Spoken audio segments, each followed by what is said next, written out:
Hi guys, എൻ്റെ പേര് യശസ്വിനി. ഞാൻ 10ാം ക്ലാസ്സിലാണ് പഠിക്കുന്നത്. ഞാനും എൻ്റെ ഏട്ടനും കൂടി തുടങ്ങിയൊരു പുതിയൊരു യൂട്യൂബ് ചാനലാണ്. അപ്പോൾ എനിക്കിങ്ങനെ പാട്ട് പാടാൻ അറിയുന്നില്ല. എൻ്റെ കുഞ്ഞു കുഞ്ഞു വീഡിയോസും എല്ലാം ഇടുന്നതായിരിക്കും. പിന്നെ ഏട്ടൻ കുറച്ച് ക്രിയേറ്റീവായിട്ടുള്ള വീഡിയോസും ഇടും. പിന്നെ എല്ലാവരും സപ്പോർട്ട് വേണം. പുതിയ ചാനലാണ്, അപ്പോൾ എല്ലാവരും അനുഗ്രഹം വേണം.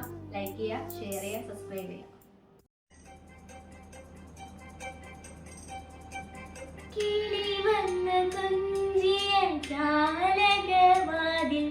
കളിയായി ചാരിയതാരേ മൂടിയ കോതിയ കാറ്റിൻ മൊഴിയിൽ മധുവായി മാറിയതാരേ